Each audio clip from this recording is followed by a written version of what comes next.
Hi there, Chris from TotallyEV, and here I'm doing a dedicated audio review of the Toyota CHR. If you want a detailed review of the vehicle itself, make sure you check it out up on your pop-up banner or by following the links down in the description below or the pinned comments. Here you'll also find a QR code which will take you to some of the best deals of this vehicle. Now to kick things off, we have to talk about its audio configuration. And as standard in the Icon, which is not available in the plug-in hybrid model as a side note, and the Design and Excel trims, you'll find a 6-speaker audio setup.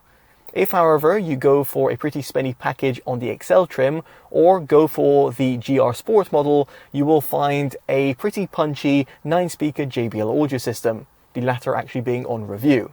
Now to be more specific, and as far as I'm aware, you have got woofer drivers that are found within each of the 4 doors.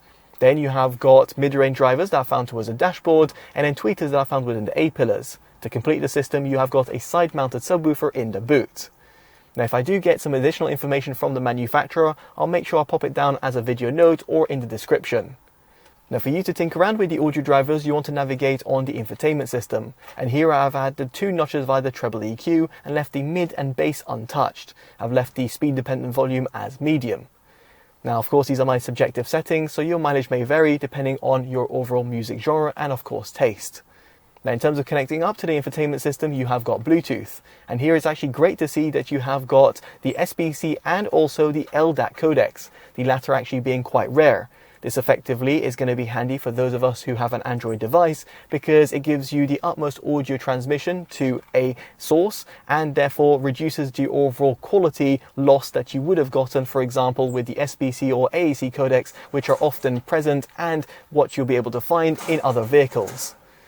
Now it was also worth mentioning that Android Auto and Apple CarPlay are supported over a wired and wireless transmission, so therefore showing good sort of versatility. So moving swiftly on, we get onto cabin noise, and here the objective measurements will be on your screen. Subjectively, what I'll say is while driving the GR Sport model, which therefore has the larger alloys, it does have a little bit of a rolling noise that can be heard when you're on the motorway. Especially over here, if you're going to be doing an overtaking maneuver, you'll hear the engine ramp up to life, which therefore doesn't give you a serene in-cabin experience. Nonetheless, if you're just going to be pottering around town, it's perfectly fine. Now with all that said and done, let's get on to an audio demo. I'll be placing the camera and microphone in 4 separate locations and playing back a track. It's from Priya J and it's titled Like Me.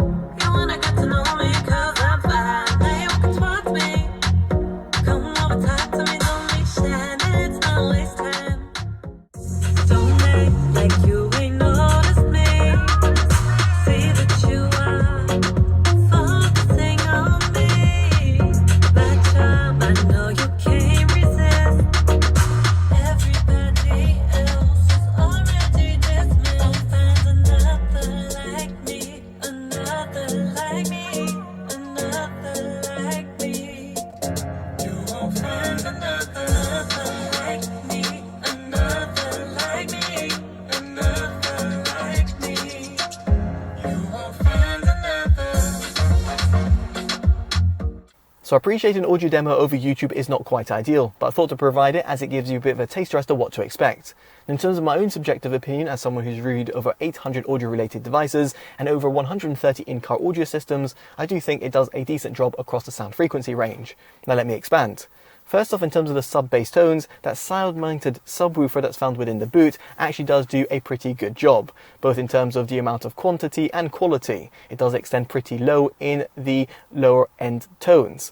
Now, of course, over here, in comparison to the stock 6-speaker audio system, this is the biggest upgrade that you're going to get, because that extra subwoofer really does come into fruition.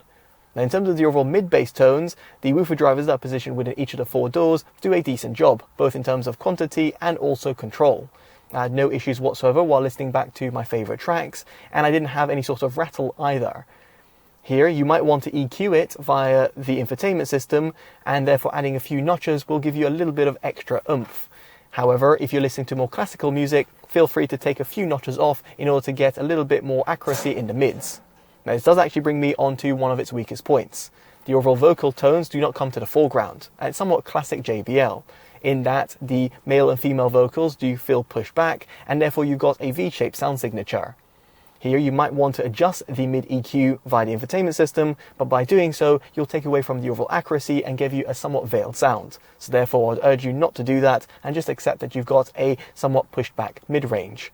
In terms of the highs, I added 2 notches via the treble EQ, and this was to give me a little bit of that extra toe tapping feeling, namely at the front of the cabin. That's just because you've got the tweeters which are positioned within the A-pillars. However, the same couldn't be quite said at the rear, where the sound does feel a little bit more dull. Now as for its overall soundstage, it does a decent job across the board. Instrument separation is there, and you also have a decent amount of width and depth. Although, make no mistake, it's not going to compete with more premium audio systems out there in the market, namely due to the emission of additional audio drivers around the cabin. It would have been great, for example, if we had additional speakers within the C pillars, or of course some additional tweeters, for example, within the rear doors. This would have really upped the ante when it comes to the overall soundstage reproduction. However, still, yet again, it's an upgrade over the stock 6-speaker audio system, and therefore will just give you a little bit better engagement. Now effectively, what I'm trying to highlight over here is that the JBL audio system that's found within the Toyota CHR does do a decent job across the sound frequency range. And for the vast majority of consumers, I do think you'll have a nice experience. And as a result of this, it gets our Performance Audio Award. However, it is worth considering that it's not exactly all that premium and does miss out on a few different things. And as a result of that, if you are looking for the utmost audio fidelity, you might want to look at an aftermarket solution or of course another vehicle altogether. Now I'd be curious to know what you make of it down in the comment section below and how you feel it compares to some of the other vehicles that are available on the market. If you've enjoyed this detailed independent review, definitely do consider dropping a like, subscribing and hitting that bell notification, all of which would be greatly appreciated. As such, I've been Chris from TotallyEV and I hope we see you next one. Take care of yourselves and goodbye.